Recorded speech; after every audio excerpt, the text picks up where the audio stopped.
तांत्रिकों की माने तो 64 प्रकार के पिशाच और पिशाचनी होते हैं। उसमें एक कर्ण पिशाचिनी भी होती है, जिसको एक प्रकार की यक्षिणी या डेमीगॉड माना जाता है। एक तांत्रिक द्वारा भेजा गया हमें मेल, जिसको हम यहाँ पढ़ने जा रहे हैं। नमस्ते, आप देख रहे हैं toss the other side story. Karna Pishachini की ये कहानी काफ़ी लंबी है, इसलिए हमने इसको 3 हिस्सों में बांटा हुआ है। तो पहला हिस्सा हम लोग यहाँ से शुरू करते हैं। हमारे जीवन में भविष्य में क्या लिखा है, कहाँ जाना है, किसी को उसके बारे में पता नहीं। हम बस अंदाज़ा लगा सकते हैं। अगर आप मानिए कि कोई आपको ऐसा मिले जो आपके भविष्य और भूत और वर्तमान की सही गणना करके बता दे कि आपके साथ क्या हुआ था, क्या हो रहा है और क्या होने वाला है। उसी प्रकार के कुछ तांत्रिक होते हैं जिन्होंने कर्ण पिशाचिनी को वश में किया रहता है, उसकी विद्या को सीखा होता है, गहन अध्ययन किया होता है। सत्य कथा पर आधारित सार्थक जी ने हमें मेल लिखा था। उनका नाम उनके कहे अनुसार बदल दिया गया है। आज से 10-20 साल पहले इलाहाबाद में पूरे भारतवर्ष से सिविल सर्विसेज की परीक्षा की तैयारी करने वाले विद्यार्थी आया करते थे और सबसे ज़्यादा रिजल्ट भी इलाहाबाद से ही निकलता था। तैयारी अच्छा करने के लिए लोग इलाहाबाद यूनिवर्सिटी में एडमिशन ले लेते थे और अपने एग्ज़ाम्स की तैयारी वहाँ हॉस्टल में रहकर किया करते थे।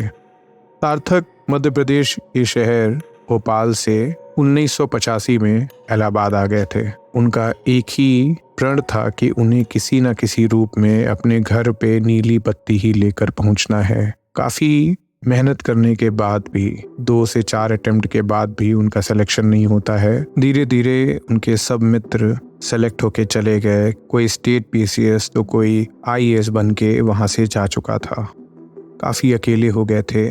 इस अकेलेपन में वो डेली त्रिवेणी संगम पे जाना शुरू कर दिए, जो कि उनके हॉस्टल से बस थोड़ा ही दूर था। कुछ दिन बाद किसी ने उन्हें बताया कि अगर आप परेशान होते हैं तो कल्याणी देवी शक्तिपीठ मंदिर है पास में, वहाँ जाया करें। वो डेली शाम को एक रूल बनाकर मंदिर में जाके माँ की आरती करना शुरू कर देते हैं। कुछ दिन बाद वहाँ पे एक साधु आता है। आसपास के लोगों के अनुसार वो साधु कुछ सालों में वहाँ पे आते हैं, कुछ दिन रहते हैं, फिर चले जाते हैं। सार्थक भी उनसे मिलने जाते हैं। साधु जी जैसे भीड़ में उन्हें देखते हैं, वो बोलते हैं कि बेटा आप मेरे पास आके बैठ जाओ, सबके जाने के बाद मैं आपसे बात करूँगा। सार्थक को कुछ अजीब लगा।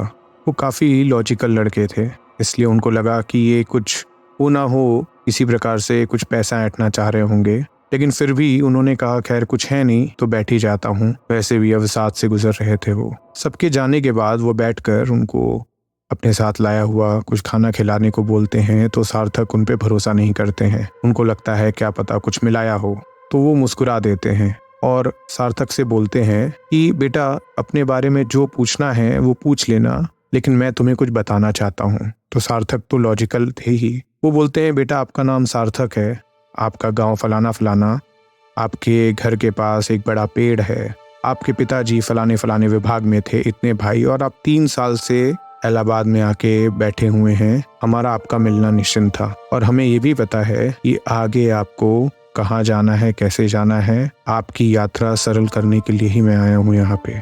सार्थक जैसे ही ये सुने उनका सर चक्कर खाना शुरू कर दिया। उन्होंने बोला कि हो ना हो इनको मेरे बारे में किसी ने पहले से बताया है। सार्थक ये सोच ही रहे थे तो वो साधु ने इनको देखकर मुस्कुरा दिया और बोले हमें पता है कि आपको ये लग रहा है कि मुझे किसी ने आपके बारे में बताया है।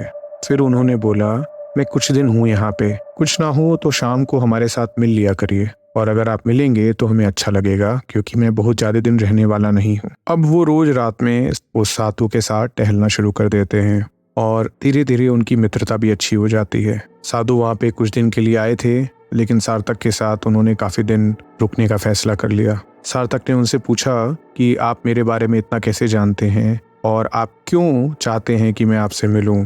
साधु ने बोला कि कर्ण पिशाचिनी ने मुझे बोला कि मैं तुमसे बात करूं, और कर्ण पिशाचिनी ने मुझे बोला कि वो चाहती हैं कि तुम कर्ण पिशाचिनी को तपस्या करके उनको स्वीकार करो। यह सुनकर सार्थक को लगा कि उनके साथ कोई ना कोई छलावा हो रहा है। उन्होंने बोला कि मान रहा हूँ मैं अपने जीवन के बुरे समय से गुजर रहा हूँ, लेकिन आप हमारे साथ ही मजाक ना करें, आप तो काफ़ी ज्ञानी पुरुष लगते हैं। फिर उन्होंने बताया कि लोग तो मुझे साधु के तरह समझते हैं, लेकिन इसी इलाहाबाद विश्वविद्यालय में मैं काफ़ी पहले पढ़ाया करता था। पीएचडी कर ली थी, अच्छी नौकरी मिल गई थी, मेरी शादी होने वाली थी, लेकिन मेरे साथ जीवन में कुछ ऐसी घटना हुई जिसके नाते मुझे एक तांत्रिक बनना पड़ा। मैं यहाँ पे आया करता हूँ देवी माँ की सेवा में, और इसी प्रकार से मैं पूरे देश भर में घूम घूम के हर मठ पे जाकर, हर शक्तिपीठ पर जाकर हर माँ की सेवा करता हूँ। फिर धीरे धीरे सार्थक को लगा कि क्या पता ये सच ही बोल रहे हो, लेकिन अगर सच ना भी बोल रहे हूँ तो जानने में क्या बुराई है। इन्होंने बताया कि क्योंकि तुम्हारे अंदर किसी प्रकार की लालच नहीं है, भले ही बुरे वक्त से गुजर रहे हो, लेकिन तुम तब भी सम्मान के साथ जी रहे हो। कर्ण पिशाचिनी की विद्या में पारंगत होना बहुत लंबी प्रक्रिया है, और अगर कोई लॉजिकल आदमी इसको सुनेगा भी तो उसको समझ में नहीं आएगा। लेकिन अगर मुझसे कर्ण पिशाचिनी ने ये बोला है कि वो चाहती हैं कि तुम उनकी विद्या में पारंगत हो, तो कोई ना कोई बात जरूर होगी। यह सुनकर सार्थक काफी सोच में पड़ गए। उनको पता था वो ना हो कोई तो बात है, क्योंकि ये साधु ने इनको पर्टिकुलरली बुलाया। इतने दिन से साधु के साथ रहने पर भी इनको नहीं लगा कि साधु के मन में कोई चोर है, और आसपास के लोगों से कोई ऐसी व्याख्या भी नहीं मिली जिससे लगे कि साधु ने पैसे के लिए किसी के साथ कुछ किया। वो बस आते हैं कुछ सालों में एक बार, और दान में जो मिलता है वो खा के चले जाते हैं। पर आगे सार्थक के साथ बहुत बुरा होने वाला था। क्या होने वाला था वो हम इस वीडियो के दूसरे भाग में सुनते हैं। यहाँ तक सुनने के लिए धन्यवाद। हमें सब्सक्राइब करें। हम स्पॉटिफाई पे भी हैं, जिसका लिंक इस वीडियो के डिस्क्रिप्शन में है। नमस्ते, आप सुन रहे हैं toss the other side story.